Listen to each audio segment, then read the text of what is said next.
तो बच्चों, हमने अभी तक भी जो समझा पिछले लेक्चर में वो हिस्टेरिसिस ही था। तो थोड़ा सा सिस्टमेटिक बना के थोड़ा नोट्स पे काम कर लेंगे। तो हमारे पास सपोज एक टोरॉइड है। टोरॉइड आप बना सकते हैं छोटा सा, बनाना चाहें तो। तार लपेट रखा है, इसमें बहुत सजाने की जरूरत नहीं है। और जाहिर सी बात है, ये सर्कुलर आपका टायर जैसा बन गया। तो इसके अंदर एक मैग्नेट रखते थे, फेरोमैग्नेटिक सब्सटेंस। हम देखना चाह रहे हैं क्या मैग्नेटाइजेशन और डिमैग्नेटाइजेशन दोनों प्रोसेस बिल्कुल एक ही लाइन में सीधे चलते हैं या नहीं। तो हम देखेंगे कि ऐसा नहीं हो रहा है, और इस दौरान हमेशा एनर्जी का लॉस होगा। ये तो हमेशा ही होता है, कोई भी मशीन काम करे और आप रिवर्स ऑर्डर लाए। तो मैंने लास्ट ईयर थर्मोडायनेमिक्स पढ़ाते समय भी कहा था, इरिवर्सिबल प्रोसेसेस हैं, तो एनर्जी लॉस तो होगा ही होगा। ठीक है।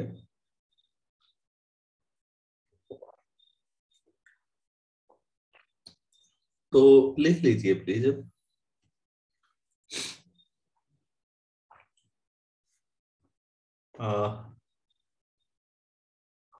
Magnetisation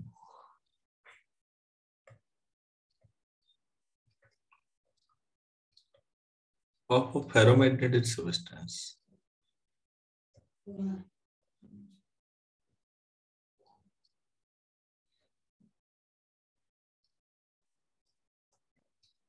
Magnetization of a ferromagnetic substance mainly depends on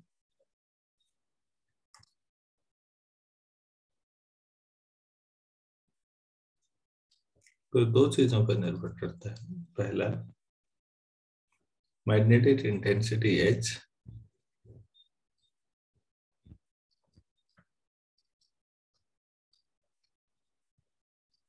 intensity जिसको आप H से दिखाते हैं, और दूसरा previous history of specimen. Previous history of specimen. Specimen मतलब जिसको आप टेस्ट कर रहे हैं, तो लोहे का टुकड़ा लेंगे, उसको कहेंगे।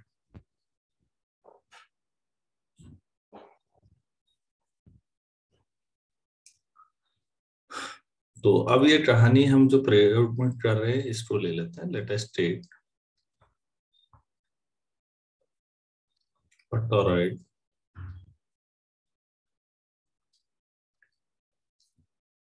with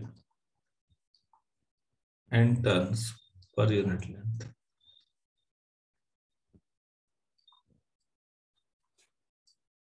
पर यूनिट लेंथ करंट तो वेरी करा रहे हैं, तो वो कोई फिट्स नहीं है, तो टर्न लिख लेते हैं। ठीक हो गया। इस टोरॉइड के अंदर लोहे के बीच को रख दो। वी पुट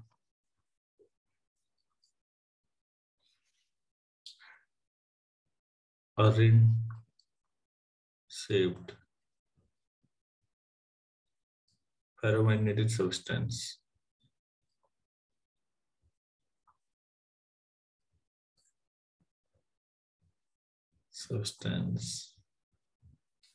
within this क्या टोरॉइड।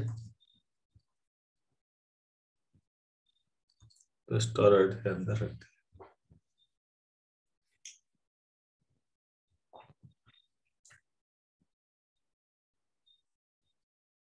ठीक है।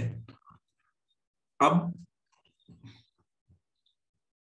जब तक सब ऐसे ही रखा हुआ है तब तक कोई दिक्कत नहीं है। सारे बदलाव शुरू होते हैं जब सर्किट में करंट फ्लो होने शुरू होती है। तो नई लाइन से लिखते हैं, करंट I passes through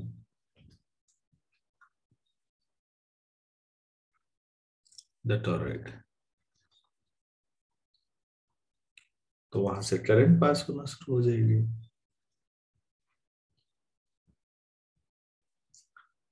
तो एक मैग्नेटिक इंटेंसिटी H का फील्ड बना देगी वो यहाँ टोरॉइड के अंदर।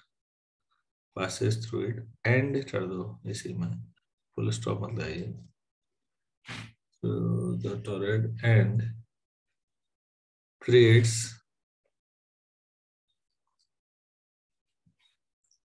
a magnetic field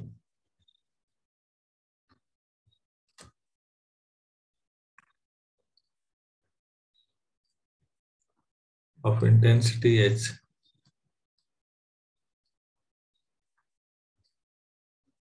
within it.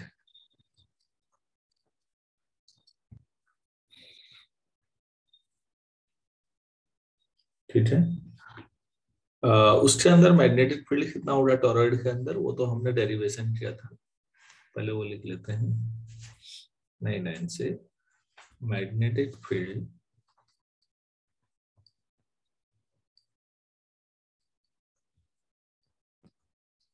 With in the torrid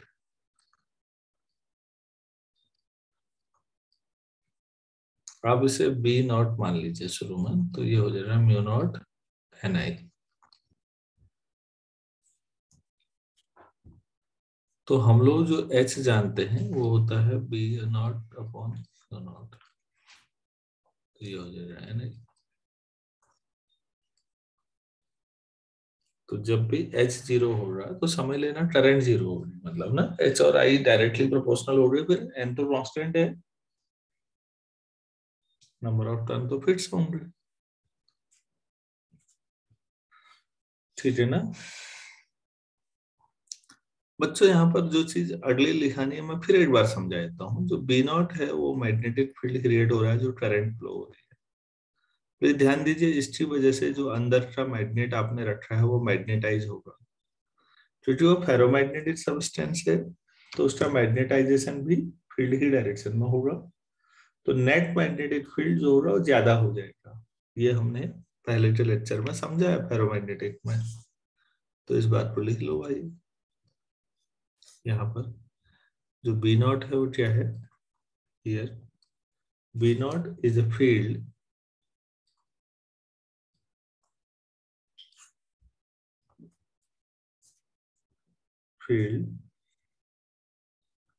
produced by toroid current, produced by toroid current. ये बात समझ में आई.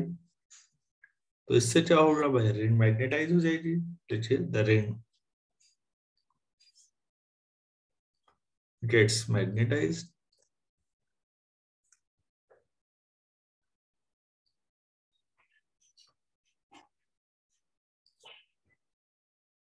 and produces an extra field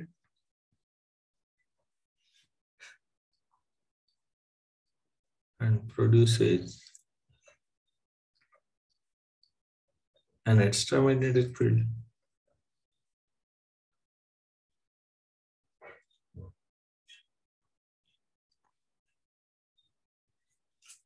Produces an extra magnetic field. The total field of the ring, so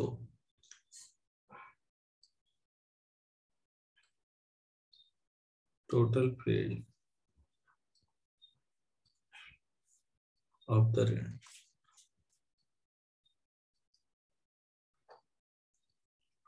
अब इसको B मान लें, तो ये mu naught times S plus I हो जाएगा.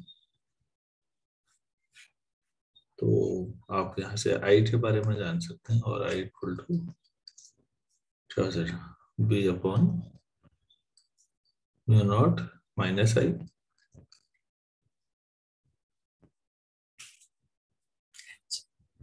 अरे माइनस एच, और एच आपने इक्वेशन 1 में लिखा है वहां से, तो I equal to B naught upon mu naught, H का मतलब एन आई.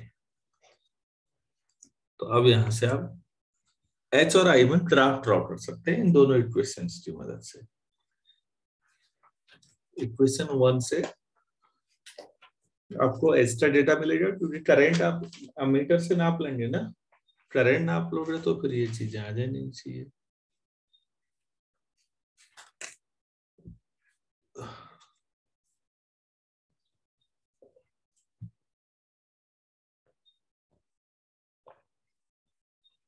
मेरे ख्याल से यहाँ तक कोई दिक्कत नहीं होगी समझने में, मानवेंद्र? Yes sir. ठीक हो गया। तो बेटा एच और आई के जब एक्सप्रेशन आ गए तो अब हम यहाँ से एक ग्राफ बनाते हैं। ग्राफ टुकड़ों में बनाने में समझाते समय तो सही बन रहा है, वो उतना अच्छा बन नहीं पा रहा मुझसे, तो मैं एक ही बार में बना देता हूँ भाई। ये एच है, ये आई है। देखिए ग्राफ ऐसे गया, यहाँ यहाँ से ऐसे आया, यहाँ यहाँ से ऐसे आया, फिर यहाँ मैं ओ से शुरू करूंगा और धीरे धीरे बढ़ते हुए ए तक जाऊंगा। ए से वापसी में सी, डी, ई, एफ, सी। तो रूट मेरा ये रहेगा और ई से फिर ये वाला, फाइनली फिर ए पर, इस तरह से चलेगा। अब इस बात को समझाना है जो मैंने पिछले लेक्चर में टुकड़ों में समझाया था आपको।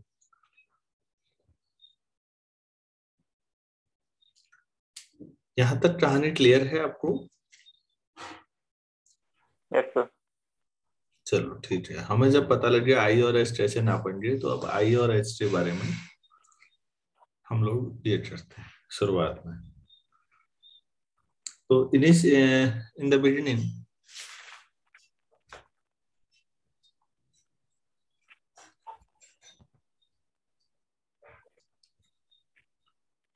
आई equal to 0,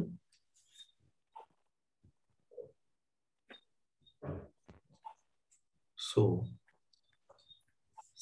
specimen has, specimen को सैंपल भी बोल सकते हैं, हाँ, has no magnetisation, natural state में है,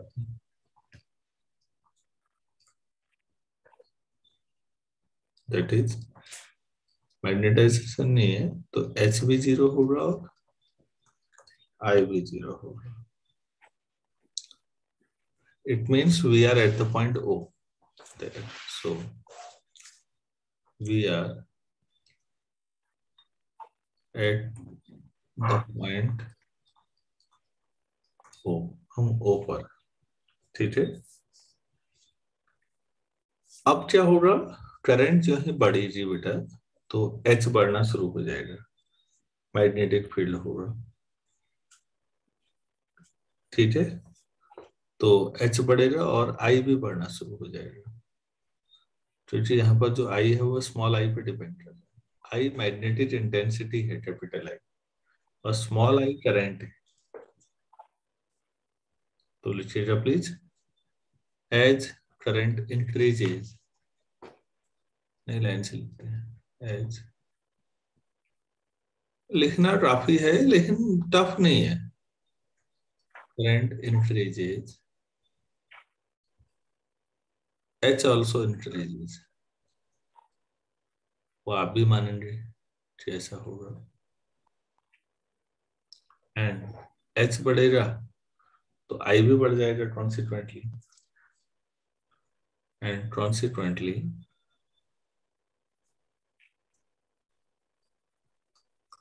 आई इंक्रीजेज। लेकिन बच्चों ये लीनियर नहीं है डिस्कशन, ये ऐसा नहीं है कि ये एच है आई है और दोनों में बढ़ोतरी हुई तो सीधे ऐसे बन गया, नहीं। लीनियर पाथ नहीं है, स्ट्रेट लाइन ग्राफ नहीं है। इसका मतलब शुरू में तेजी से मैग्नेटाइजेशन हो रहा है, तो ग्राफ बहुत तेजी से बढ़ा, बाद बाद में हॉरिजेंटल होना शुरू हो गया, तो ग्राफ में भी सैचुरेशन आने लगा। हम्म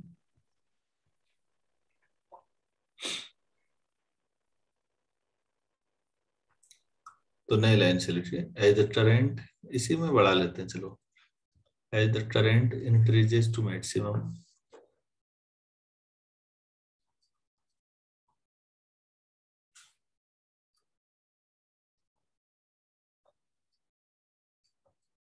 करंट मैक्सिमम पे पहुंचने लग गई, H becomes H not,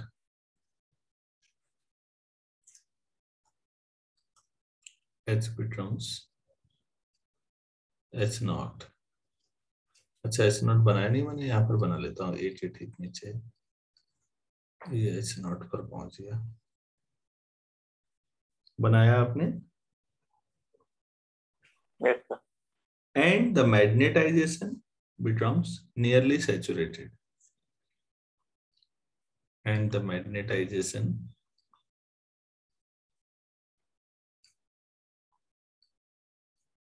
reaches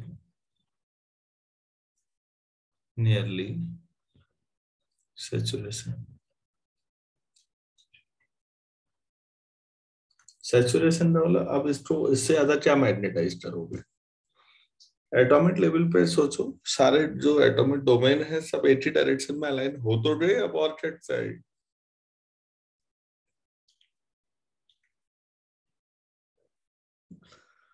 ferromagnetic substance के अंदर अगर सभी एक ही डायरेक्शन में मैग्नेटाइज हो गए तो हो गया ना? Yes.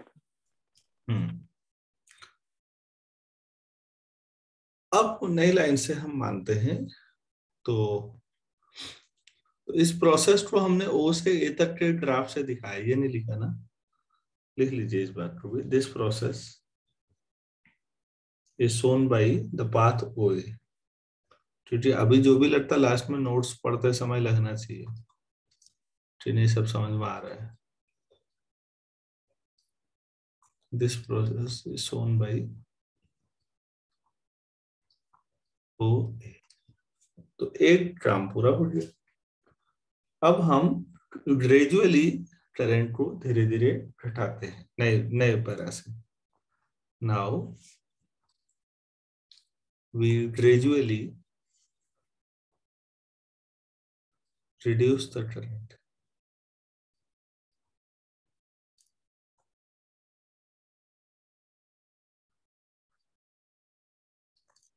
हम धीरे धीरे करंट को कम करते हैं। तो इससे क्या होगा? मैग्नेटाइजेशन कम होगा, ठीक है? ये तो समझ में आ रहा होगा। लेकिन बेटा पाथ ओए रिट्रेस नहीं हो पा रहा है, दूसरा पाथ हो गया। सो मैग्नेटाइजेशन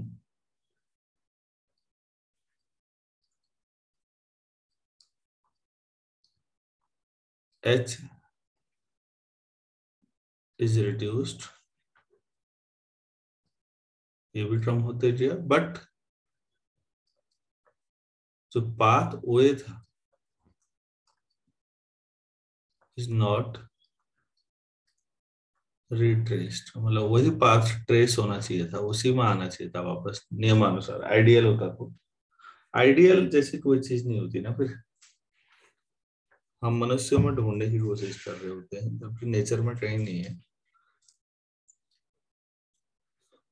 तो पाथ ये वाला नहीं होगा, तो पाथ कौन सा होगा अब इस समय?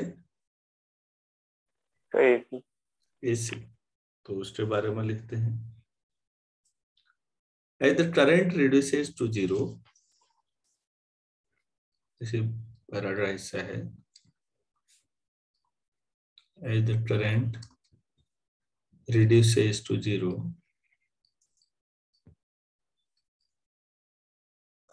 जब करंट जीरो पे जाती है, H also becomes zero। H also becomes zero। तो हम C पर पहुंचे बेटा, तो C पर y कोऑर्डिनेट है, तो x कोऑर्डिनेट जीरो होगा नहीं वहां पर। H क्या हो जाएगा? जीरो। तो C कौन सा पॉइंट है जब करंट आप घटाते घटाते करंट जीरो कर चुके हो, H भी जीरो हुआ है, लेकिन वहां पर क्या जीरो नहीं हुआ? y कोऑर्डिनेट, मतलब I। तो यहाँ पर कुछ और मैग्नेटाइज, मतलब मैग्नेट पूरी तरह लोहे का टुकड़ा नहीं बना, मतलब उसमें कुछ मैग्नेट की प्रॉपर्टी बची है। अभी समझ में आया? वो अल्ट्रा पुल्ट्रा ब्लेड ब्लेड को तो खींच ही लेगा, समझो ऐसे। मैं क्या कहना चाह रहा हूँ, ध्यान से समझो सरल शब्दों में। ये तामझाम छोड़ो, बार मैग्नेट ले लो। बार मैग्नेट रखा है मैग्नेटिक फील्ड में, शुरू में करंट जीरो थी, बार मैग्नेट भी मैग्नेट नहीं है, लोहे का टुकड़ा है। आपने उसको मैग्नेटाइज कर दिया मैक्सिमम, तो ग्राफ आपका ऐसा ही बनेगा। अब वापसी में आपने करंट हटानी शुरू की, करंट 0 हो गई, लेकिन बार मैग्नेट लोहे का टुकड़ा नहीं बना, उसमें कुछ मैग्नेट पावर कमजोर जरूर हो गई, क्योंकि कई तो डी अलाइन हो गए होंगे मैग्नेट, जो सब एक डायरेक्शन में अलाइन थे, लेकिन अभी भी वो मैग्नेट की प्रॉपर्टी रखता है। तो ये रिटेंशन कैपेसिटी हुई उसकी। ये बात समझ में आई या नहीं आई? Yes sir. हाँ, तो बेटा as the current reduces to 0, H also becomes 0 लिखिएगा। बट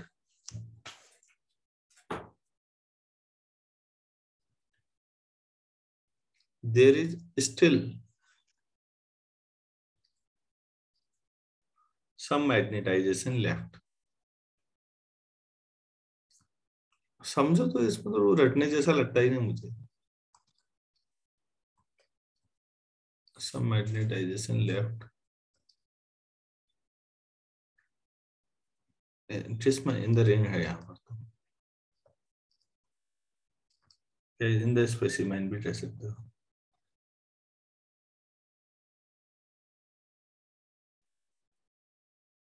ऐसा क्यों हुआ होगा? जो अलाइनमेंट हुआ था वो पूरी तरह डी अलाइनमेंट नहीं हुआ है इसका मतलब, लोहे के टुकड़े में तभी हुआ होगा ना, मैं उतना नहीं लिखा रहा हूँ उसको।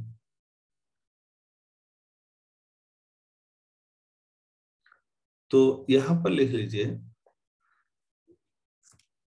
द रिमेनिंग वैल्यू, जितना बचा हुआ है, the remaining value of I at the point C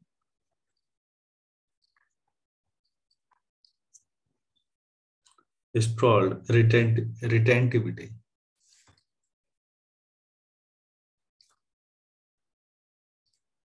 retentivity, इसको आप अंडरलाइन कर लीजिएगा, रिटेंटिविटी ऑफ द मटेरियल। तो अगर कभी किसी एग्जामिनर ने रिटेंटिविटी जानते हो बच्चों रहा, तो आप रिटेंशन मतलब समझिए, शब्द को समझिए कि डिमैग्नेटाइज करते समय, करंट 0 होते समय जितना मैग्नेट में बची हो प्रॉपर्टी, मैग्नेटाइजेशन जितना बचा हो। क्लियर है इतना? Yes sir. अच्छा, अब पॉइंट सी पर I0 नहीं है,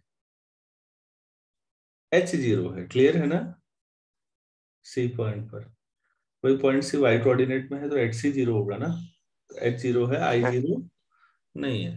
मैं और आगे करना चाहता हूँ, मैं I को 0 करना चाहता हूँ, तो मुझे D पर जाना पड़ेगा, क्योंकि D एक्स कोऑर्डिनेट में है तो वहां पर Y0 होगा, मतलब I0 होगा। तो ये जबरदस्ती अब आप करेंगे आगे, तो इसको कहेंगे कोएर्सिव फोर्स। तो जो नेक्स्ट पैरा शुरू होगा यहाँ से, वो सी से डी तक की यात्रा का होगा। तो उसको लिखते हैं, प्लीज लिखिए। तो to reduce I, capital I, हाँ, to 0, a current must be passed in the opposite direction, na? Current must be passed in the opposite direction।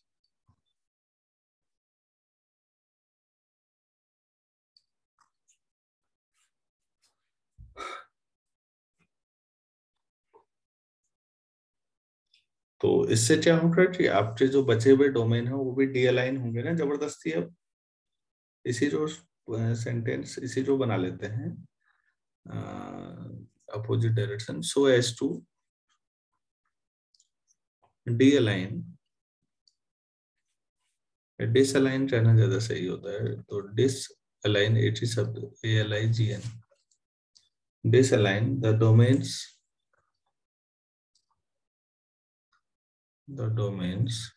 Forcefully,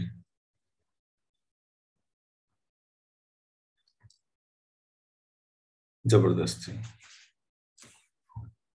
तो जितना h आपको चाहिए कि आप I को 0 कर सकें, तो HT इस वैल्यू को बच्चों कोएर्सिव फोर्स कहते हैं, ठीक। The value of H needed to make I equal to 0, needed to make capital I equal to 0, bracket में लिखिए एट डी पॉइंट पे हो रहा है, स्टॉल्ड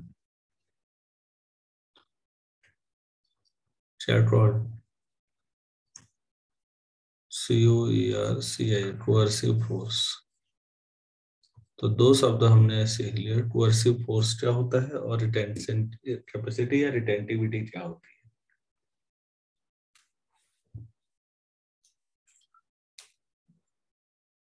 तो अगर आप इस जो डायग्राम आपने बनाया है उसमें आप कोएर्सिव फोर्स कितना है ढूंढेंगे, तो ये जो HT वैल्यू आएगी ना, O से D तक, ये जो एक्स्ट्राऑर्डिनेट होगा ना, ये जो अमाउंट होगा बेटा, यही एक कोएर्सिव फोर्स है। इतना क्लियर हो गया? यस। अब मैं फिर करंट को अपोजिट डायरेक्शन में फिर बढ़ाना शुरू करता हूं, तो अब मैं कहां से कहां जाऊंगा? E से F में। तो लिखिए उस बात को, again we start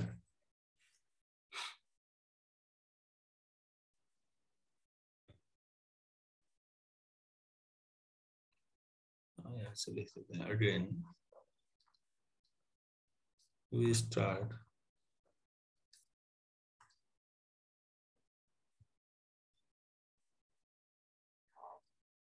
to increase the current gradually, current I gradually in opposite direction। ये जो बार बार डायरेक्शन बदल रहे हैं ना हम लोग करंट की, तो ये इंडक्शन वाले चैप्टर में काम आएगा। अब अल्टरनेटिंग करंट के लिए बेस भी बनेगा। बार बार आप डायरेक्शन बदल रहे हो ना, पहले ये हुआ, फिर अपोजिट, फिर अपोजिट डायरेक्शन, फिर पहले, तो आपको रियलाइज होगा अच्छा हमें एक ऐसी करंट की जरूरत हो रही है मैग्नेटाइजेशन डिमैग्नेटाइजेशन के लिए जो करंट बार बार डायरेक्शन बदले। तो आपको अपने आप चीजें समझ में एक के बाद एक आते जाती हैं, रटना नहीं पड़ता कि ये AC है जबरदस्ती, अरे कहाँ से आई है, क्यों जरूरत पड़ी। तो हमने लिखा again we start to increase the current gradually in opposite direction, the material gets magnetised. अब क्योंकि डिमैग्नेटाइज तो हो चुका था, अब क्या होगा फिर?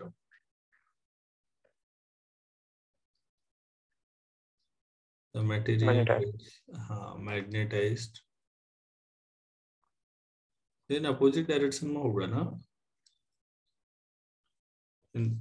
मतलब अपोजिट डायरेक्शन क्या होती है, मतलब जहां पहले नॉर्थ था अब वहां पर साउथ होगा, ऐसे समझ लो, इन अपोजिट डायरेक्शन या इन अपोजिट सेंस। ये सही है। डायरेक्शन क्या होती है यहाँ पर? सेंस, ठीक है मेरे ख्याल से, ठीक है।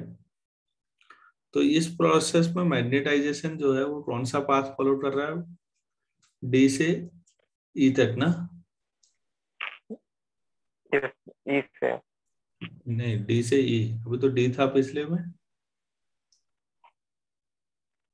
लिखिए the magnetization I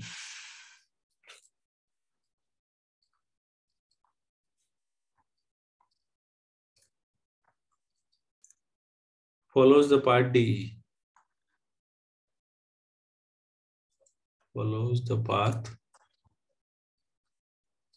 D E.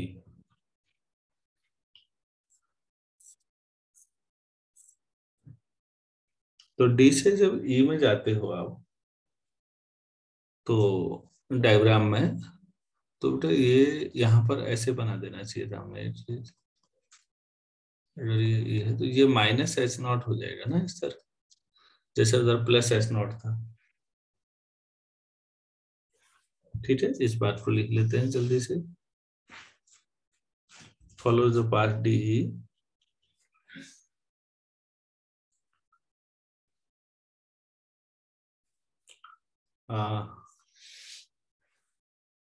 where D में where h becomes minus H not. इतना ही लिख लो, समझ में आ जाता है। ये है। अब हम करंट को फिर कम करते हैं। लिख लीजिए, इफ, नई लाइन से, if the current is now reduced to 0, now reduced to 0, I follows the path EF। Short में लिखा जा रहा हूं, जो I है उसका path follows the path EF। और अब EF के बाद फिर हम फिर आगे बढ़ रहे हैं, तो फिर नई लाइन से फाइनली लास्ट कर देते हैं इसको जल्दी से।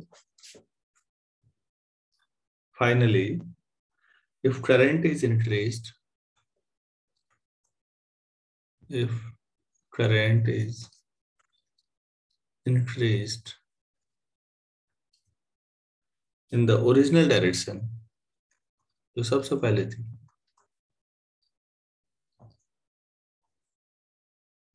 original direction,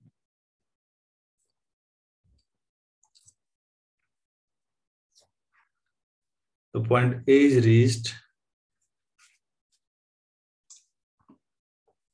the point A is reached via कौन सा पाथ,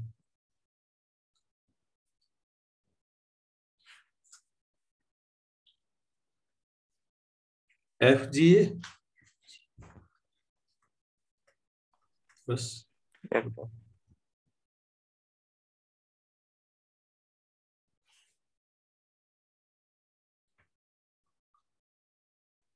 ठीक है ना।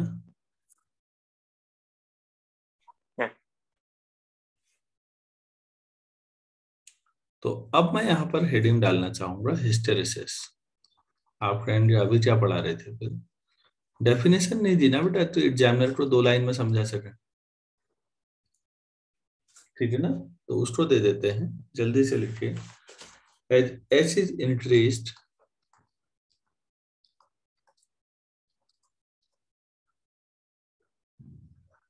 and then decreased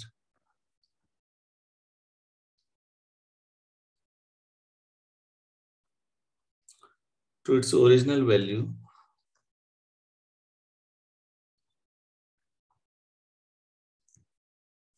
to its original value, the magnetization I, the magnetization I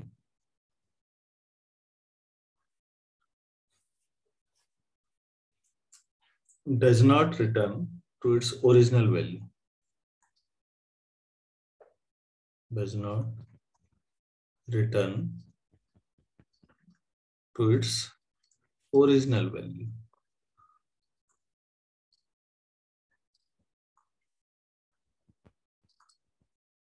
ठीक है, अपने नहीं आता। This fact is called hysteresis। This fact is called hysteresis। अगर ओरिजिनल में ही आ जाता बच्चों, तो फिर पाथ ओ से ए तक होता और ए से ओ तक ही होता, बस, और कुछ होता ही नहीं। तो ये हिस्टेरिसिस है। और इसी में नई लाइन से लीजिए जो टर्व बना, लिखिए प्लीज जल्दी से लिखिए, 2 मिनट बचे हैं। द टर्व, कौन सा टर्व है? A C T E F G A, stalled hysteresis loop, stalled hysteresis loop.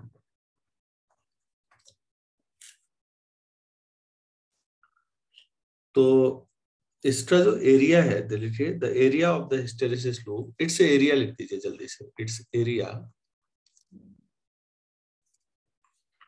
क्या बताता है? एनर्जी लॉस को बताता है, इज प्रोपोर्शनल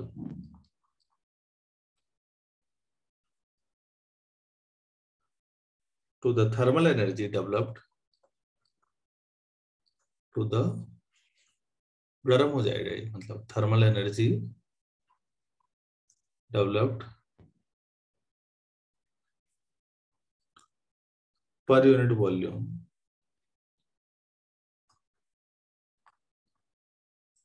per unit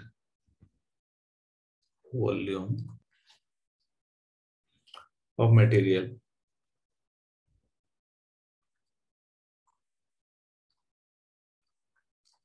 तो बच्चों ये जो था, यही अब आपको सॉफ्ट और हार्ड आयरन के बारे में बताता है।